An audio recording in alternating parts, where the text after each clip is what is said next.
2017년 8월 25일 미국 텍사스주 베이타운. 이날은 허리케인 하비가 며칠째 북상하며 텍사스 걸프 해안을 향해 거대한 먹구름을 들이우던 날이었습니다. 이날 아침 38살의 크리스털은 누군가와 통화를 하며 자신의 차량으로 걸어가고 있었습니다. 그녀는 하이힐을 손에 들고 있었고 머리는 단정하게 정리돼 있었습니다. 그리고 이것이 그녀의 마지막 모습일 줄은 아무도 몰랐을 것입니다.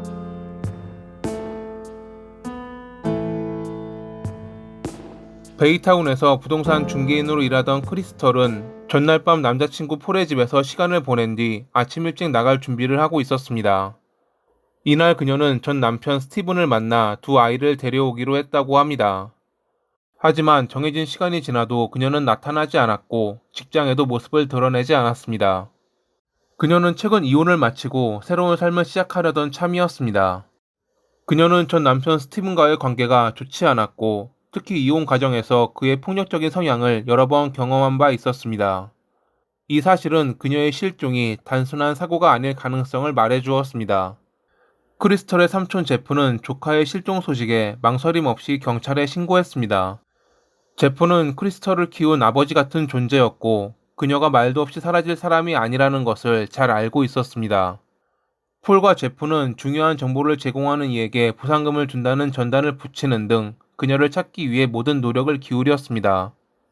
경찰 역시 주변 보안 카메라를 확인하고 그녀를 본 목격자를 찾기 위해 노력했지만 당시 불어닥친 허리케인 하비의 영향으로 조사는 지연될 수밖에 없었습니다. 실종 4일 뒤인 8월 29일, 가족의 친구가 지역의 한 모텔 주차장에서 크리스털의 차를 발견했습니다.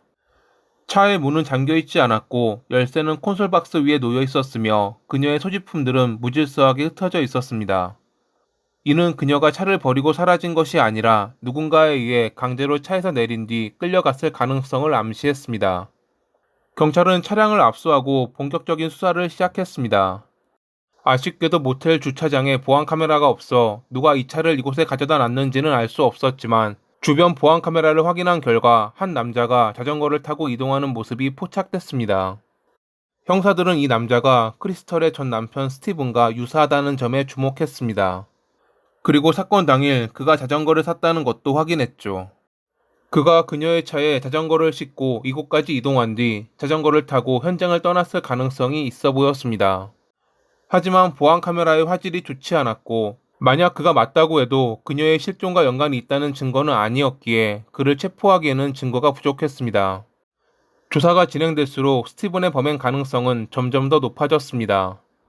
크리스털은 이혼 후 새 삶을 시작하려던 참이었지만 스티븐은 이를 용납하지 못하는 듯한 행동을 보였다고 합니다. 특히 그녀가 새 남자친구를 만난 뒤 그의 반응은 더욱 폭력적으로 변했는데 이는 그녀의 지인들이 여러 번 목격한 사실이었습니다. 크리스털의 지인들은 그녀가 스티븐의 위협을 경찰에 신고한 적이 있다고 증언했습니다. 그러나 당시 경찰은 이를 가정 문제로 치부해 특별한 조치를 취하지 않았습니다. 그가 그녀의 삶에 계속해서 간섭했던 것도 드러났습니다.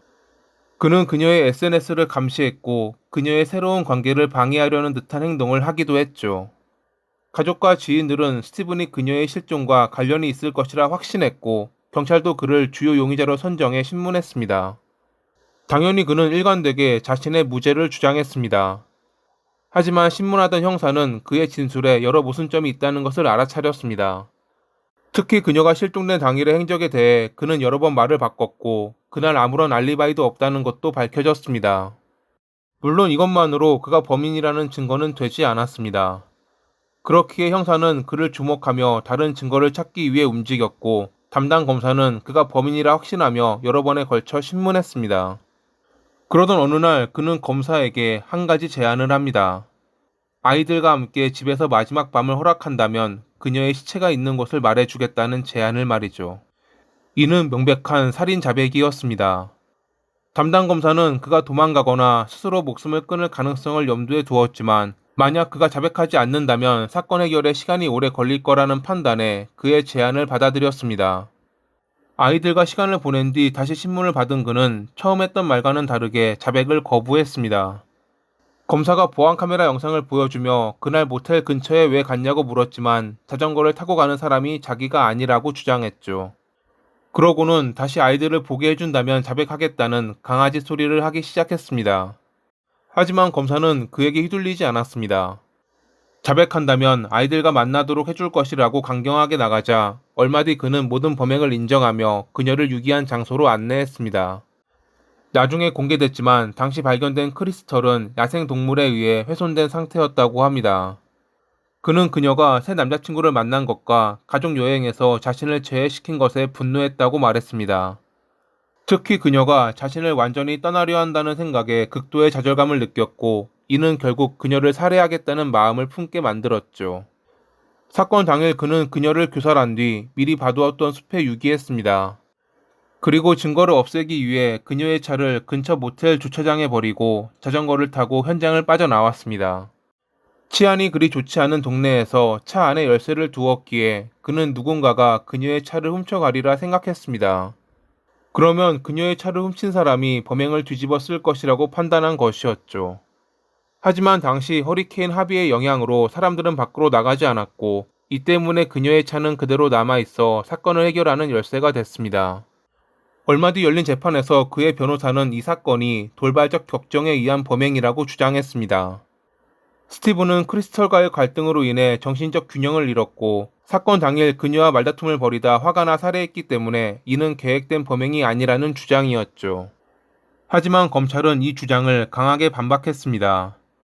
스티븐이 차량을 고의로 버려 증거를 인멸하려 했다는 점을 지적했고 범행 후 일관되게 거짓 진술을 했다는 점 등을 들어 이 사건이 완전히 계획된 범행임을 주장했습니다.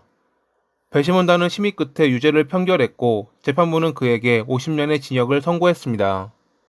그가 그녀의 유기 장소를 밝히는 조건 중 하나가 사형 선고를 내리지 않는 것이었기에 이렇게 마무리됐다고 합니다. 하지만 이 판결은 유가족들에게는 여전히 부족해 보였습니다. 스티븐이 평소 보여준 폭력적인 성향과 집착을 고려했을 때 이 사건이 단순한 돌발적 범행이 아니라고 믿었거든요. 피해자였던 크리스털은 밝고 따뜻한 성격으로 주변 사람들에게 사랑받는 인물이었습니다. 그러나 그는 폭력적인 전 남편에게서 완전히 벗어나지 못했습니다. 스티브는 그녀의 새로운 행복을 용납하지 못하고 결국 그녀의 삶을 앗아가는 끔찍한 범행을 저질렀습니다. 그의 범행은 크리스털의 삶을 앗아갔을 뿐만 아니라 두 아이의 미래까지 어둡게 만들었습니다. 아이들은 이제 엄마의 품 대신 아버지의 죄악과 함께 살아가야 합니다. 오늘의 이야기는 단순한 이혼의 비극이 아니라 폭력의 고리가 얼마나 치명적일 수 있는지를 보여주는 사건이었습니다. 또한 이 사건은 사회가 폭력 문제를 얼마나 가볍게 여기는지를 드러내는 사례이기도 합니다. 크리스털은 여러 번 그의 위협을 경찰에 신고했지만 효과적인 도움을 받지 못했습니다. 만약 당시 경찰이 더 적극적으로 개입했다면 이 비극을 막을 수 있었을지도 모릅니다. 이런 사건들을 반면 교사 삼아 더 이상 그녀와 같은 피해자가 생기지 않기를 바라며 이만 마칩니다. 오늘도 시청해주셔서 감사합니다.